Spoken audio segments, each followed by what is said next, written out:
It's squirreling. Hello, everyone. Welcome to an honest look. Hi, Vic. Hi, Hey, good Freeman. morning, good afternoon.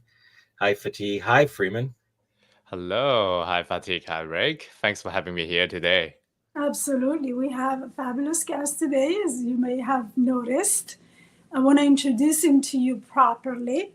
He's a friend of mine. He's a Mindvalley coach, just like myself. We met in Tallinn last July. It's been almost a year, Freeman. Can you believe that? Yeah, wow. So we actually met in person. It's so exciting to be able to say that. And So we met at anyway, the midnight time as well in the old streets right, of Tallinn. And then we had a conversation that we can't stop. right. It turns out we were staying in the same hotel, probably on the same floor too, but we ran into each other very last minute. Anyway, it was meaningful because we're here today, right?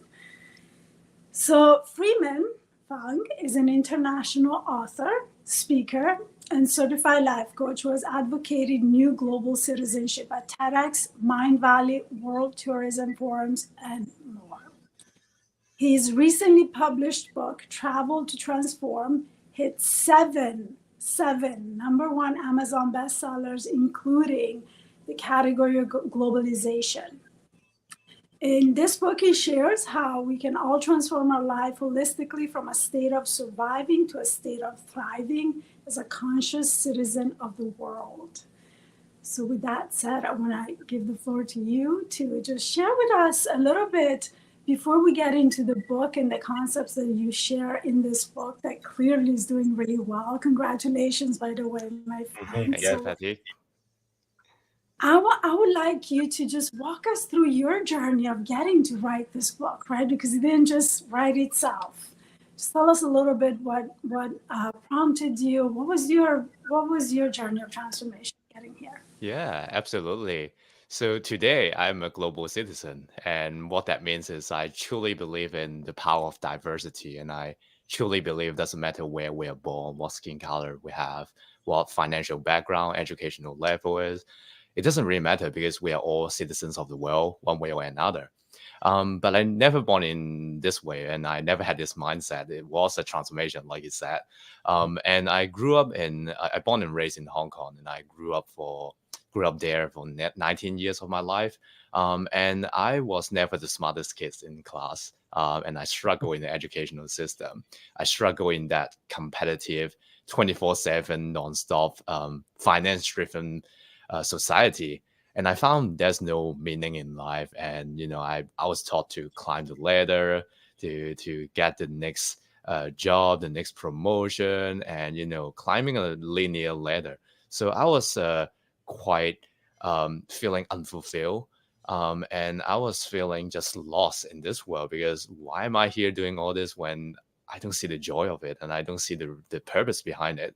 So that was kind of my background growing up. And then when I was in university, I finally couldn't stand it because I spent 19 years of my life doing things that I feel suffocated in. And, in Hong Kong, we have this giant skyscraper cities, right? And it's a concrete jungle. There's like not much greens and nature. And then I was just looking out from the window from my home. I live on the 36th floor, and I just see more and more buildings lining up, piling up, and I feel really depressed at that time. So in university, I got a new opportunity to travel solo for my first time, which was very random because I went all the way to Romania, which then I turned out to be one of the very few Hong Kongese who was living in Transylvania, in the state where the famous Dracula castle is. And that, funny enough, that experience transformed my life because I thought I have nothing to lose. I may as well just go out and see the world. I hate Hong Kong. I even hate my family. I Oh, struggled on my own and went on this volunteering project. No idea what it is, 1,000 miles from home. But then it turns out to be the most fantastic trip for me because I got to live with 40 other internationals as well who came from 16 different countries. And then we are just working on a volunteering project in tourism together.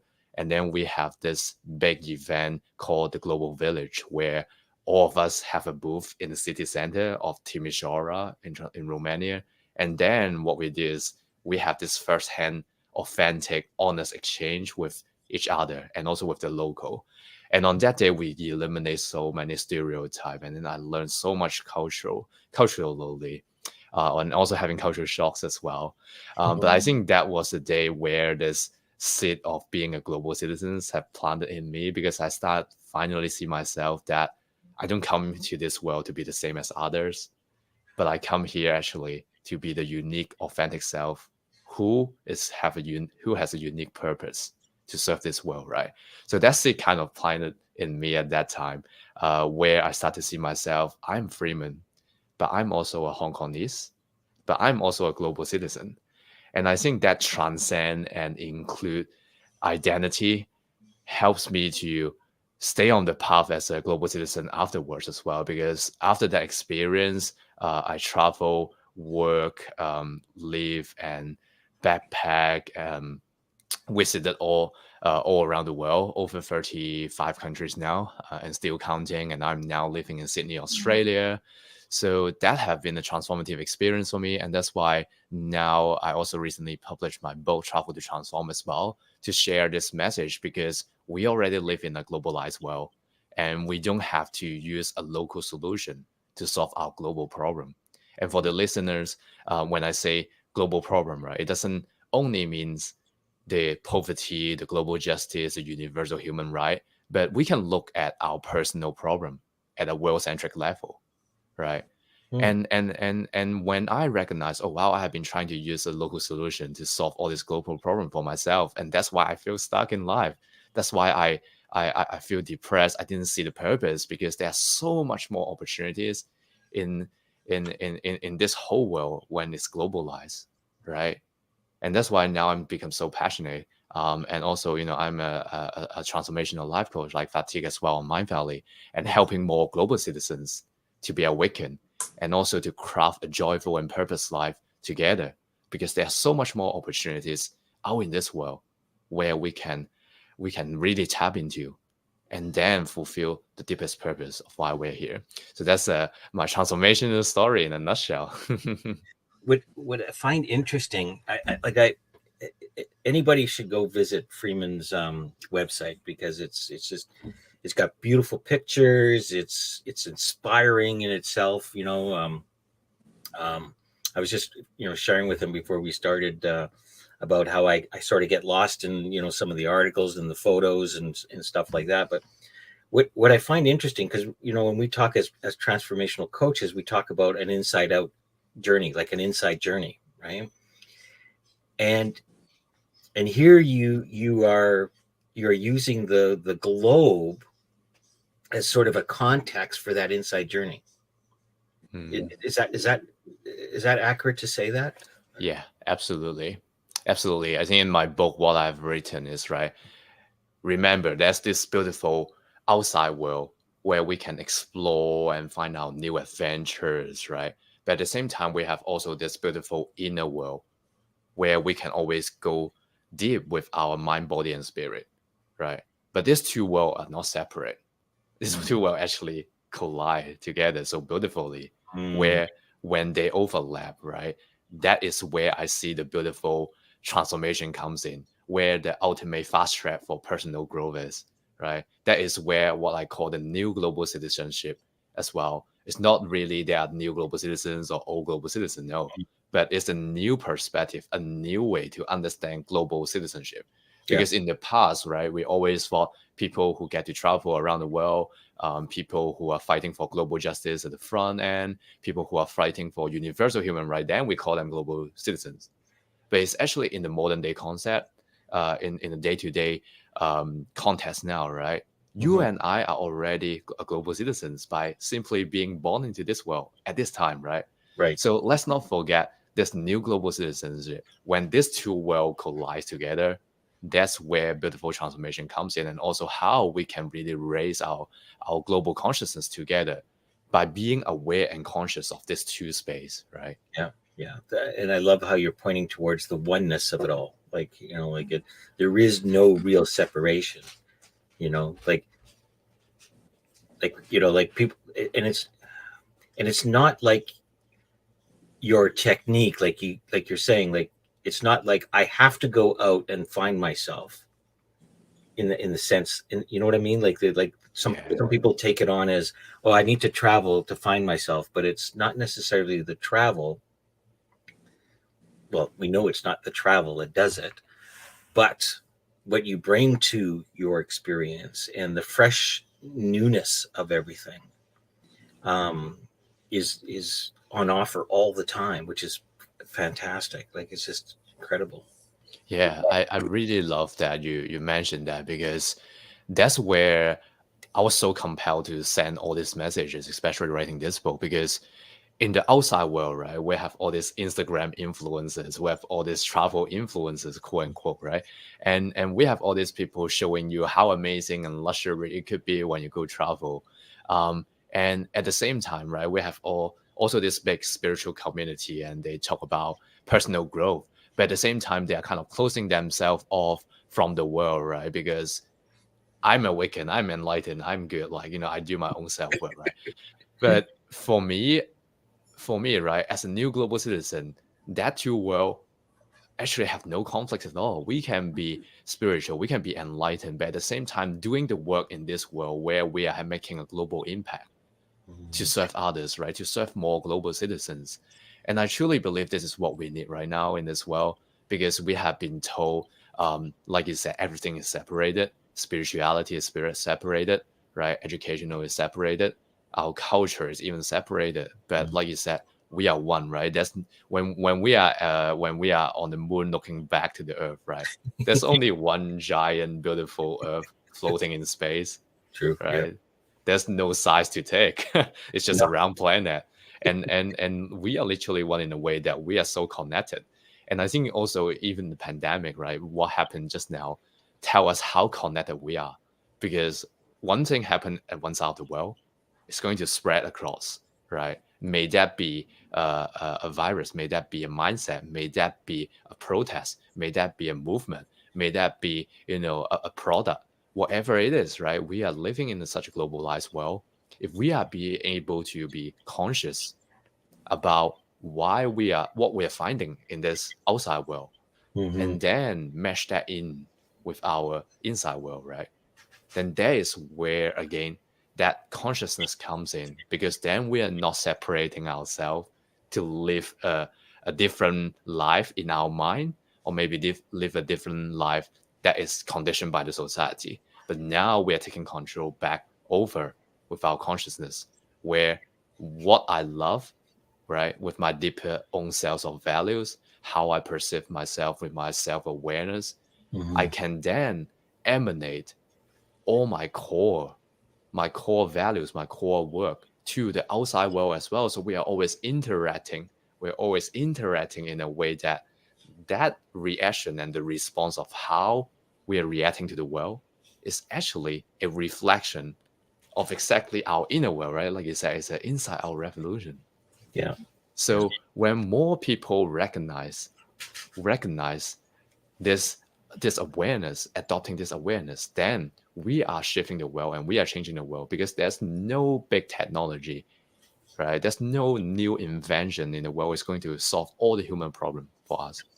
But the only way for us to be able to utilize technology and work in harmony with the planet and with other nations, with other skin color of people, is by raising our human consciousness, right? So Absolutely. yeah, so that's why I'm so compelled to share these messages, and I'm sure you resonate as well, as you mentioned. So You're I just wanted to actually jump in on here because I can resonate with how traveling or like living in different parts of the world, in my case, I did a lot of travel when I was younger, but I lived in 3 different continents, has really transformed me, right?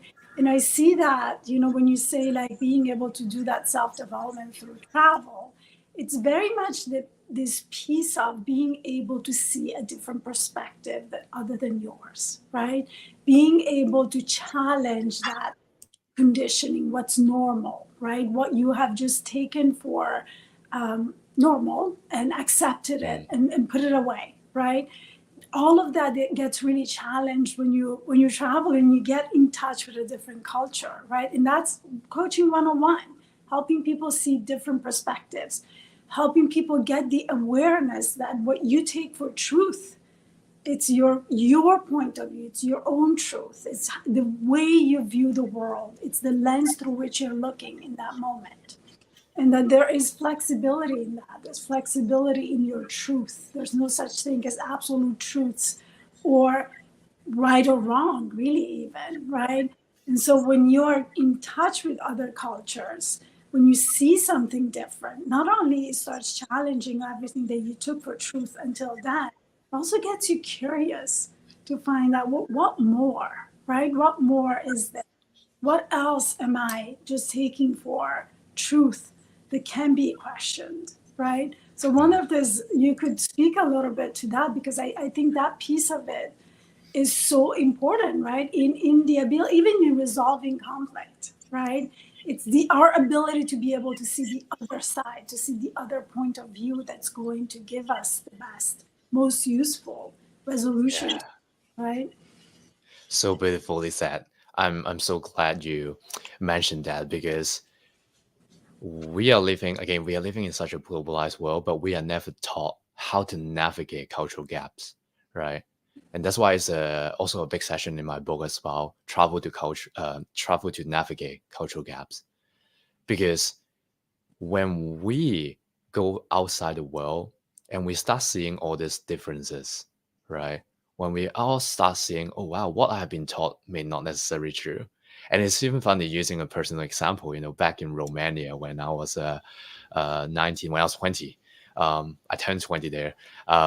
And it was so funny because I actually wrote in my book where I had a dinner with 20 other internationals, and then we spent 2 hours eating a dinner in a pub.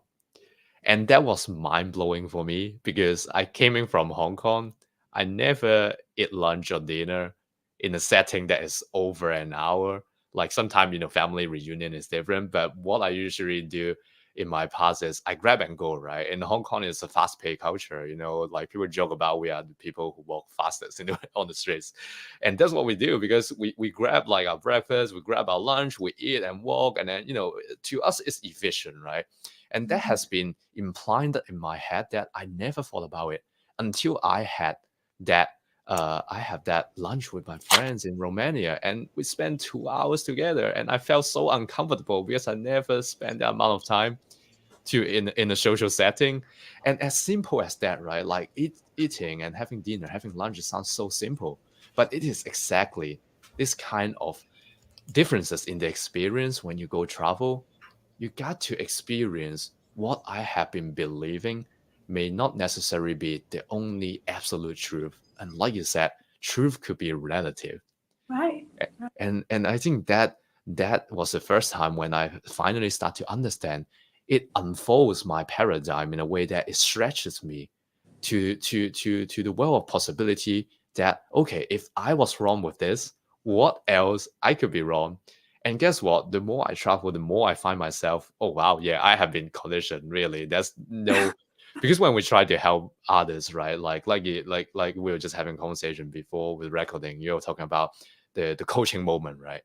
Right. And to many people, when you go travel, it's also the same, right? Sometimes we might want to help people change, but at the same time, sometimes it's hard because the change has to be coming from inside out, right?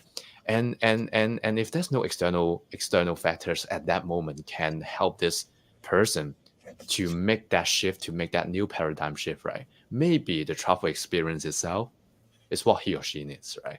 And I truly believe that because travel is the ultimate self-development tool in this globalized world, right? Love And that. when I recognize, okay, I might be wrong eating a dinner, and then guess what? The next thing I had another paradigm shift. It's about religion. And back in the days, again, I grew up from a traditional Christian family. I went to this Asian church in Hong Kong, and it's a lot about you do good thing and you go to heaven, and if you do bad thing you go to hell. That mindset at that stage, right, with the church. So I kind of believe in that way, and I thought I'm a Christian. And then when I went travel and backpacking in Europe, right, I start meeting people who said they're Christian as well, but they could be Orthodox, right?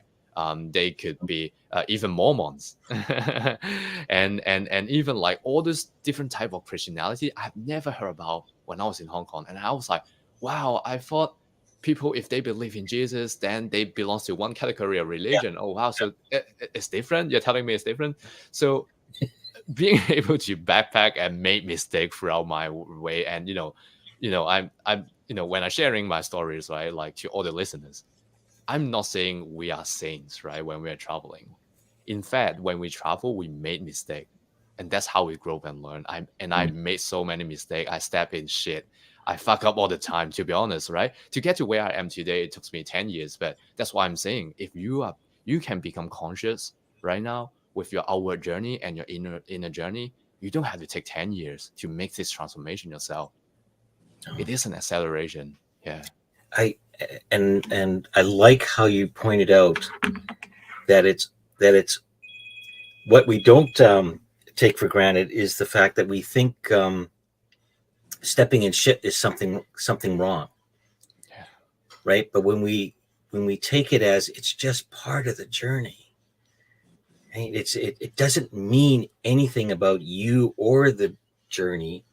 It's just that's just the stuff that happens, right? Like no ship ever goes straight. It's always adjusting. It's always adjusting to the currents, and the currents are going back and forth. What I like about it, what you're saying is you almost like giving people permission to fumble around, stumble. Right? Like nobody gets it perfect the first time. That's so Well, true. That's that's what so true. it is there for. With that fatigue, That's what this shit is there for. You yeah. step on it so that you know not to do that again. Well, Right? exactly. It's like Redirection. So true.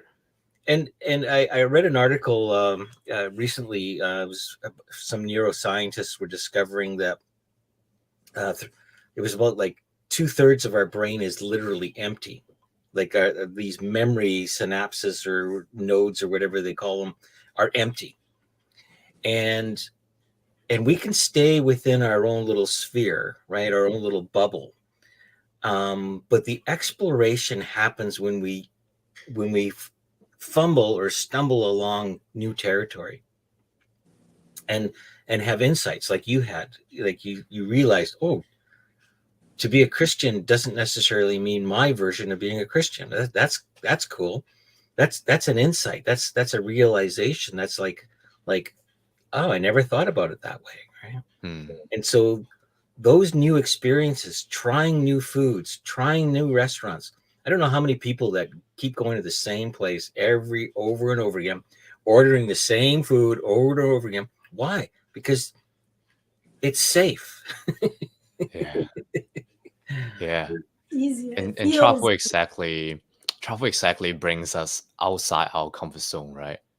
And that was me as well. You are completely describing me. I was when I was in Hong Kong, I went to the same restaurant every time. I walk past the same street, go to the same school with the same bus, and doing the same thing all the time because I was taught to do that. So when I had the opportunity to finally went outside my comfort zone, right, to try something new, to try a new cuisine, to try a new way of dining, right, then all those little experience from a neurobiology perspective, it does shape us. It molds our brain into a different way physiologically, right? Mm-hmm. And I love you are dipping into neuroscience as well because that's a recent conversation I have also with a friend of mine who is doing also trying to connect travel and also neuroscience together, right? Mm-hmm. Because we know about neuroplasticity, we know about our brain is malleable, and then we have all this beautiful science, modern science now to back up how we can measure our brainwave,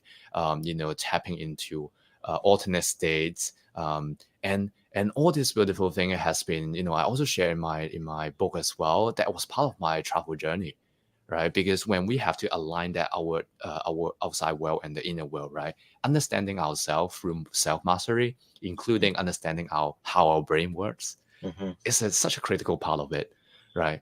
And I think where it beautifully comes in is because travel does shape our brain differently, right? Mm-hmm. Not saying because of the language itself. No, language is only part of it, but the experience of having something new, right? like you said, it's actually building new neurons, Yeah. right? It's building new synapses. And when we are talking to people, we don't see we don't get to see in our own bubble back home, right? We're talking to people with different skin color, people with different accent, right? People with a different lifestyle and different society values. Then that conversation, that exchange is going to make an impact, a measurable impact in our brain, that it even gives us different neurochemistry to feel in our body, right? Because it could be fear for the younger me, right? When I see all these people, especially when I was backpacking in Europe by myself, I was a like I was little, right? I was short compared to other Europeans, right? They can crush Yeah. my skull with one hand, and I'm always like fear and like, are they going to steal my wallet? And am I going to lose my phone? Right, back in the days when I first get to travel. But now, right, when we get to shape our brain, today I'm just so open-minded and genuinely interested in everyone I cross path with. Oh wow, this is your story. That's amazing. And every time you give me that joy, that thrilling feeling, right? And that's why I love meeting global citizens around the world, because it's not just about the connection itself that is important, but at the same time, Mhm. it does makes a trigger in our brain that helps us grow, right? To help us to become a better version, right? We always say in the self-growth community, we always talk about becoming the best version of ourselves, Yeah. right? And I always say, yes, become the best version of ourselves as a citizen of the world, Yeah. Yeah. because there's so much gap we still need to bridge, not just on a personal growth perspective, but personal growth and how to embody this growth into the world and make an impact and make genuine connections with others, right? I know somebody's probably going to ask this. Was there any time during this that you felt out of place, like in danger, or because you travel by yourself, don't you? Yes, yeah. I travel solo most of the time. Yeah. But I also wrote about it in my book as well. It sometimes you can travel with groups. It's not like it's not saying you can't do that. No rules. Yeah. But travel solo helps take you outside from your own comfort bubble, right? And I do have trips, traveling with friends as well, with families, and just meeting random people in hostel and all those situations. But yeah, to answer your question, did I have moments like that? Yes, absolutely, and I have so many of them. And since we're talking about Euro backpacking, that was a story I also share. Was that so after Romania, right? I went back to Hong Kong, and then I went to UK to study. My first time to study in Oxford in United Kingdom for half a year. But that time I didn't really study. I was just backpacking the whole time. For some Okay. reason, I still nail all the exams. I always joke Yeah. about it. It's funny because in Hong Kong, my academic result was like, it's all right. But then when I went to the other educational system, when I have this street smart to help me, it's like, oh yeah, I can nail the exam still. But that time I was backpacking a lot, and then I still remember this trip to Netherlands. And I was living in red light district. And for listeners, just for your thought, because I've been there. I genuinely didn't really know what red light district is, to be honest. And I was just saw on the Google map, those touristic attraction and museum or around the area. So I kind of, yeah, why not? I'll have a check. But funny enough, I was having a dinner there, and then there was some uh, new experience where I saw people are, in Netherlands, about weights and all the drugs and things. It was very new to me because in Hong Kong, drug is a big no. Like no, we can talk about it. No, don't think about it. That kind of thing. But in Netherlands, obviously, it's much more open-minded culture. So when I had the experience, it started making me feel a little bit unsafe, right? Like as a solo traveler, and in fact, right now, before I even move on to the story, right, I do want to encourage the listener to remember this fear. This fear is actually a thought in our head, right? And sometimes we could think, oh yes, it is dangerous, I could lose my wallet, somebody could rob me. Remember, before any of those events actually happen, it is only a thought, Right. right? And it's so important because most people actually would deter by this thought, deter by this fear, and choose to stay on the comfort zone, right? And stay onto the same path, right? And that is really important to remember. So moving forward, and then I was when going back to my hostel after dinner, seeing some random people next to me doing drugs and stuff, and I was like, oh yeah, like I think it's time to go to bed. And then I checked into a hostel, and back in the days I was broke as well, so I just travel in the most economy way. So I was living in I think 16 people dorm in that hostel. I may have been And to that hostel, by the way. could be the same one, right? It could be the same transformative hostel that we got to experience. And it's so funny because back in the days when we lived in the hostel, right? I always told myself, okay, be open-minded, Freeman. You can meet any person in this room. But also because I start traveling, so I got to know when you open the door, right? When you open the hostel door, you kind of can sense what the vibe inside is. So for men's, right, especially, I don't know what about you, Fatí. I hope like female dorms are more clean, but for guys, right? If you open the door and then you can smell like really heavy deodorants smell lingering in the air, and then oh no, I know I got that kind of room. And if people are like shouting loudly in the room, and then I got a rowdy crowd or a crowd or a group inside, right? And then so I always stay open-minded. And then back in the days, there's so many fruitful, beautiful exchange and opportunities. You can get to meet people with a whole different personal story, right? And sometimes you become friends. Maybe you travel to visit the city together. Like anything could happen, right? So there's always pros and cons. But in Netherlands and in that hostel, when I opened that room, like all the bad signs just came in, because not only I smelled deodorants, I heard like people, I think, speaking Spanish loudly, and then they are like having this heavy bass drum music like pumping in the room. And I was like, I went in by myself with my backpack. I was like, oh no, I think I have a bad room today. And I just went in, and then I saw this group of Spanish guy, and they are like half naked in the room, and they have all this crazy tattoo that I couldn't even describe, like whole body tattoo, which for me, again, back in the days when I was in Hong Kong, tattoo is no as well, right? And I was like so scared, because they're like, I thought they're gangster or something. And then I went into the room, and I saw my bunk bag is at the upper bunk, and I was like, oh shit, like if they rob me, there's no way for me to escape. And I was like having all this fear, having all this negative thoughts already influencing my experience. And I was like, I was like ready to fight or flight, right?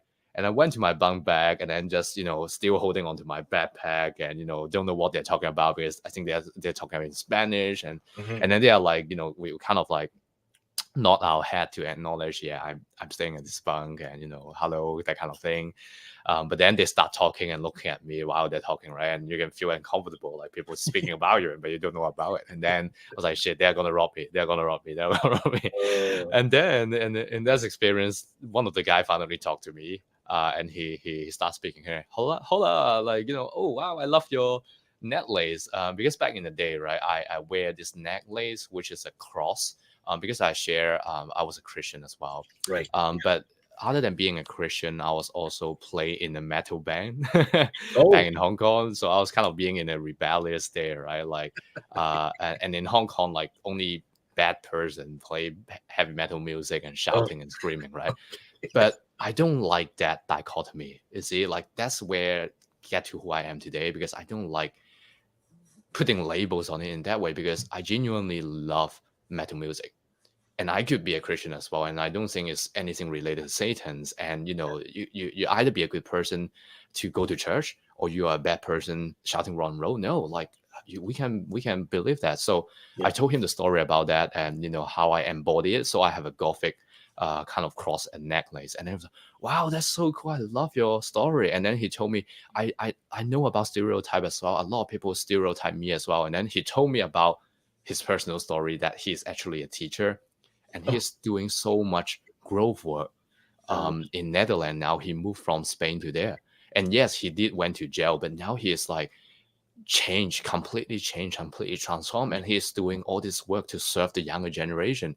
And because he was broke as well, I think Spain back in the day, and I think before Brexit, I think the unemployment rate was shooting high, and that's why they have to find a new job in Netherlands. And the more I talked to this person, I was like, wow, like there's so much in common in us that we are trying our best to fight stereotype. And then it hits on me as well, like, if I'm telling people that don't stereotype Christian can't be playing in metal music band as well, why am I judging this person that he has a tattoo and he must be a gangster and he can't be a Christian as well? And that hit me so much, because that experience of being fearful in my younger days transformed me so much that when I'm pointing a finger at someone else, 3 more fingers pointing back at me. Absolutely. And that's such a golden rule that I never thought about. And when I was judging and trying to point finger at people, that's actually not a reflection of them. It's a reflection of myself. It is a reflection of my inside world and how insecure I was.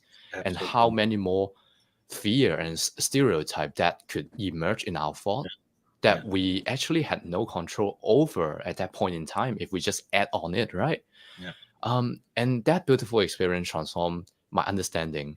And even at the end of the story, it's made me so memorable as well, because the next day, obviously my backpack and my phone, everything is still in the room, obviously. But the group already checked out, but the guy left me a note on the table, and he just say, dear Freeman, thank you for having this honest exchange with me. I learned so much about you and about Asian. God bless you. And I was just having this heartwarming feeling looking at the notes, and now I start to judge myself yesterday, actually, like how many more like crazy thought I have with this person. But I think that's a story to answer your question about the fearfulness, right? And I would love, if you allow me, let me link that to neuroscience we just talked about as well, because what I try to dissect this experience when I wrote my book is that, you know what, when we go traveling, there are so much time we feel insecure. It's because biologically we have a limbic brain, right? So for the listener, if you're not into neuroscience, so limbic brain is where we also call the emotional brain, where the fight or flight response center, right?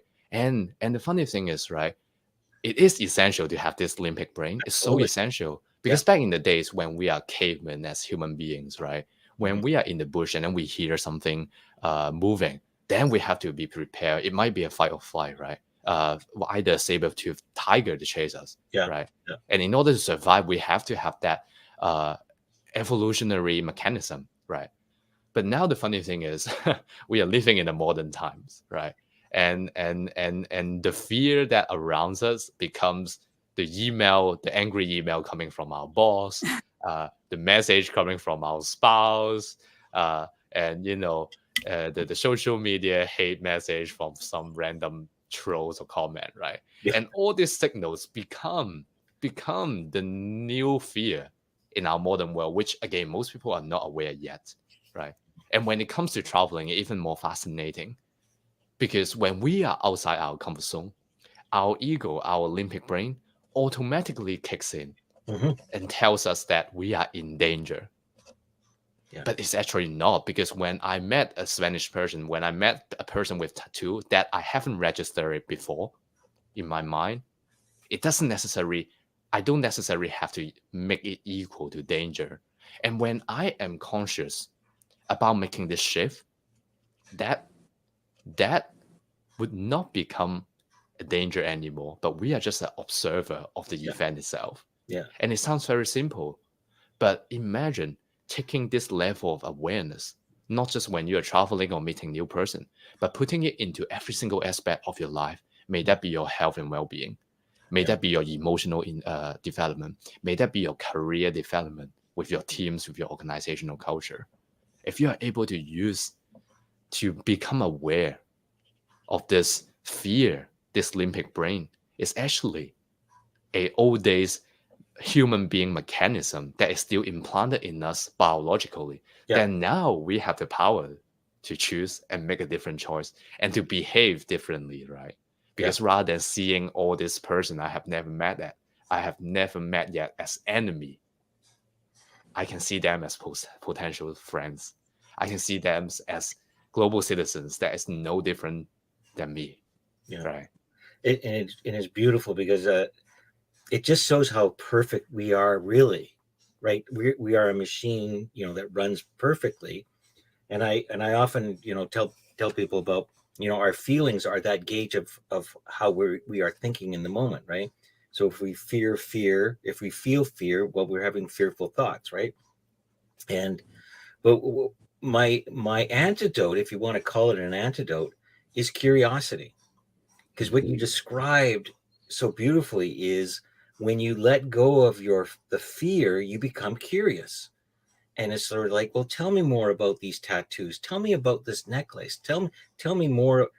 And all ego and judgment just seems to fall away. Absolutely love it.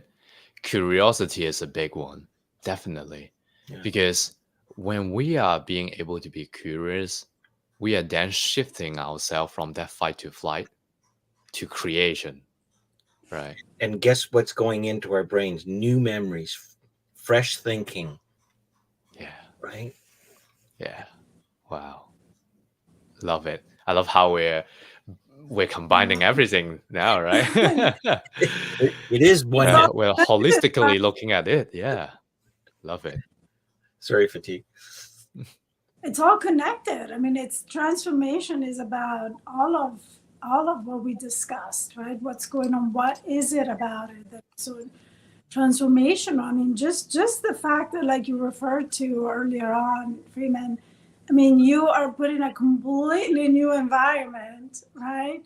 What an opportunity to just change your perspective on everything and anything. I mean, you gave the example of food. First of all, I don't think you would survive an Italian lunch. Let's not even talk about a dinner, because you would be like, are we just going to be here forever? Yes.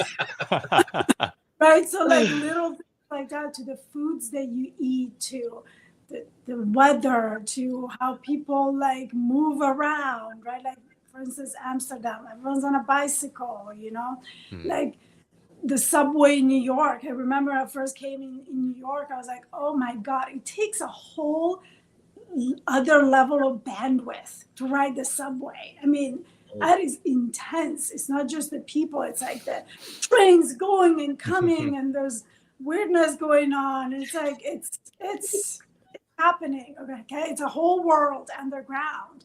And like paying attention to not miss the train. Like I remember vividly, like how many times I took a ride basically from like Harlem to, like Wall Street, which is like the entire island of Manhattan, because I didn't understand, maybe not that far, but like I didn't understand that there were express and local trains. So if you got on the wrong train, here you are on the other side of town. Like little things like that, having to like relearn all these little things that we have automated in our day-to-day life, that we just know which way to walk. We just know, like where to go and what's the best way to get there, right? Driving in New York City was a whole other challenge too. A challenge that, by the way, a lot of New Yorkers never take on because they're so freaking afraid of it. Talking about jungles, wow. That's like the upper jungle, the one on the roads.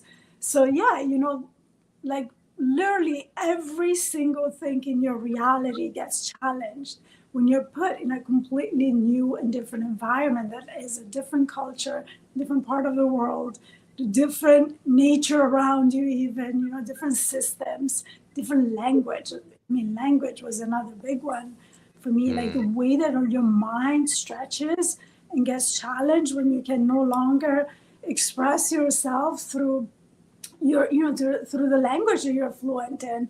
This was a whole learning curve there for me. Like I remember being so mentally exhausted after a whole day of trying to speak English when I first moved here. Like I had days where I would go home and cry because I felt like I lost my ability to communicate, But guess what? That's where that survival push came in really handy, because I learned real quick something that I wasn't able to learn in 8 years of English in school. I came to the US and I'm like, have no idea what you just said. Like, is that even English? You know, the accent, the delivery, the jokes. Jokes were another thing. Oh, Like, yeah. is that funny? Like, the sense of humor is cultural too. Like, I didn't understand it. Like, so it's so it's so like detailed how much of you and what you take for granted gets challenged by just simply traveling to another location because everything's gone. Your environment, your language, your habits, your traditions, your beliefs, your everything. So yeah, Yeah. I Wow. love. I love your personal travel story so much as well, because no doubt, Fatih, you are also a conscious global citizen. And you're completely right. You know, when we are in a different place, right? When we are forced to live with a new set of rules, right? When we are forced to live in a new paradigm that is different from our old home, right? The habit changes, the mindset changes, the way we react changes. And to take this whole conversation to the next level, right? Because I think we have spoke about, you know, how I'm sure the listener now at this point will acknowledge as well and agree that there are growth coming out from when we are outside our comfort zone, right? But to also take the conversation to the next level, which is what you also spoke about, how change is actually wholesome, right? It's holistic. And I think that's so important to remind everyone. And also, I certainly did spend a lot of time to remind myself is that the change that coming out from all this experience has to be holistic. Holistic in a way that, in fact, nobody truly cares how many countries you have been to if you are still reacting like an asshole, right?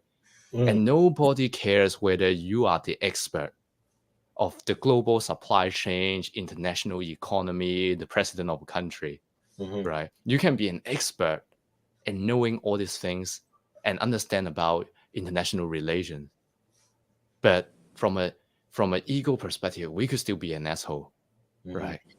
And that's why that is so dangerous, because taking this conversation to the next level, what that means to everybody who is listening is that once you have this experience, because you may already have travel experience in your life, you may be already an expat living in another country, you may be a frequent flyer, right? You may be already doing all these things, but think about what does that mean to collide this inner world with all the experience that you have, and what does that mean in your other areas of your life as well, with your relationships that you want to cultivate, right? mhm, With the body and well-being, your mental health. What does it mean to you, really, mhm, in your mind space when you get to go to a different country, right? What does it all mean financially if you are getting a new job working somewhere, or maybe you're just quitting your job and working holiday, or just finding a new internship overseas, whatever it is. What does that mean to you, mhm, right? Because our world has globalized so fast, we never have the chance to for human beings to really slow down and pause to rethink, right? The mm, pandemic certainly gave us a opportunity for that, Right, right? right. When we can't travel and we start recognize all these things, like in my habit is different, my relationship with my spouse, staying in the same home for the whole period of lockdown.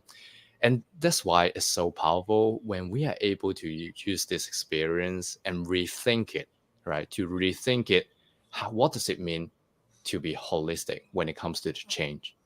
mhm, Because I assure you, the real transformation doesn't come from the knowledge itself. And what that means is it doesn't matter how many countries you have been to, or how many global citizens you have met, right? It's not the number itself. It is the embodiment, the integration of that understanding into my day-to-day action, yeah. right? The day-to-day mindset. And that's why I keep saying it's the new global citizenship, because it's not about the magnitude of your uh, achievement to humanity. No, it's actually your openness and respectfulness in differences when you are living day to day, right? Because look around you, the world is already globalized. You don't have to travel to an exotic country or Romania to experience that. No, look No. around you. Yeah. Every single big city and even suburbs nowadays, right? They're developing so quickly. People with different skin colors speaking different languages. So if you truly want to embrace this new global citizen mindset, sometimes you don't even have to travel, because by simply inviting your neighbors who speak a different language, that could be an act of global citizenship already. Or may that be celebrating diversity and inclusion in your workplace? That's an act again of a global citizenship, right? So it is the integration that we need right now. Well, the integration, or even a simple connection with a stranger within your, right. I know one of the quotes from an author I follow, or he's passed away now, but Sid Banks, and he wrote. Oh, yes. Yeah, you know Sid Banks. Yeah, so he wrote in one of his books, you can do so much more for the world just in your own garden. And what I got out of that was, and we were talking about this on the weekend with the trainer, was about, here we are standing in a lineup at grocery store, right?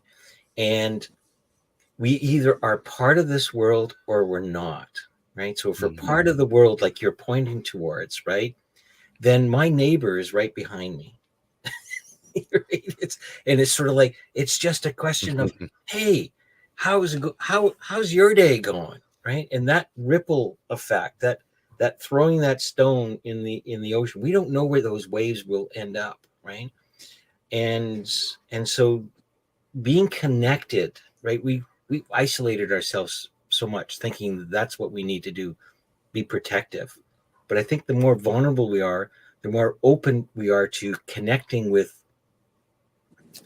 like you said, getting rid of the stereotypes and all this other kind of stuff, right? Just connecting with a human. The judgments.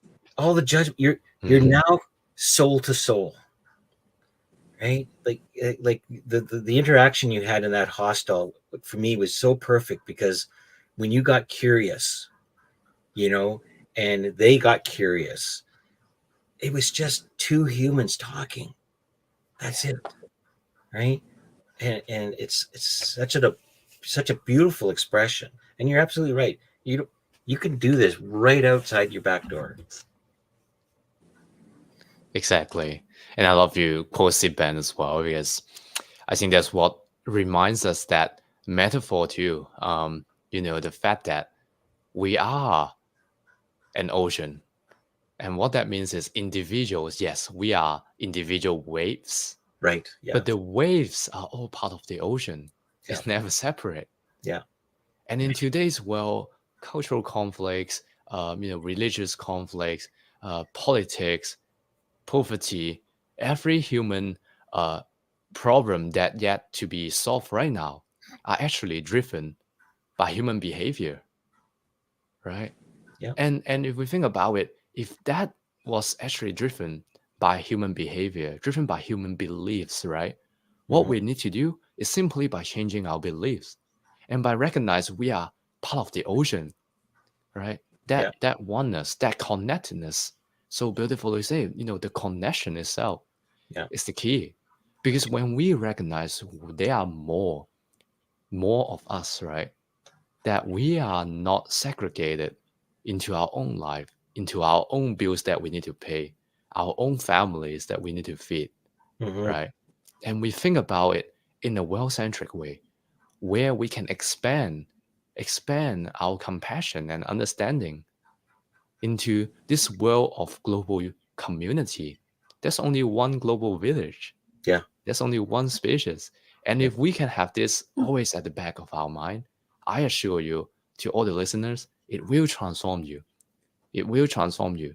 Because when we start using global mindset to look at global problems and bringing in global solutions together, we are going to change the world. Absolutely. Absolutely. I love that. But those seem like a really beautiful closing of this conversation as we're coming to the end. I love the way you wrapped that, like a mic drop moment right there. Is there anything else before we close out that you want to share with our audience? I mean, obviously, I want to encourage everyone to go pick up this book. Do you have it right there? Show it to us. Travel to Transform. Literally, you can get that on Amazon. You're going to have all of the links to connect with Freeman below in the description of the show or in the podcast notes. But where would people reach you? Where is the best place for them to reach you? And is there anything that I missed that you would like people to point people towards? No, I think that's beautifully said. If you resonate with today our conversation on this conscious global citizenship, yeah, definitely have a check on my book as well. And I actually offer a free chapters download as well before you buy the book. If you resonate with it, yeah, go for it. So it's also on my website, same title as the book, www.traveltotransform.com. And you can also find my social media handles there as well. Connect with me on Instagram and LinkedIn as well. I love connecting with global citizens all around the world. May that, no matter where you are, feel free to shoot me a message as well and let us know what do you think about today's episode with an honest look with the podcast today, with the exchange we are talking about how we can travel to transform. And I would love to hear how you can travel to transform your life as well. Thank you, Fatí. Thank you, Rick, for having me today. Thank you. I love that. Thank you so much, Freeman, for coming here. I love the word better and match all our different time zones because we are all global citizens. I know, right? 3 different time zones too. So Fatí, what do we need to do at the end of the show? All right. Thank you for that reminder. Follow us, subscribe, leave us an honest review. Yeah. And help us spread the word. Help us amplify our impact. Help us out. If this conversation helped you connect with Freeman, connect with us, share this episode. Help us amplify our impact. If anyone needs to hear this, really simple to share it. And do give us your feedback because we love very much pick our topics based on what you need to hear. So thank you for the support if you've done all of the above already. And see you next time. Bye now. Bye, everyone.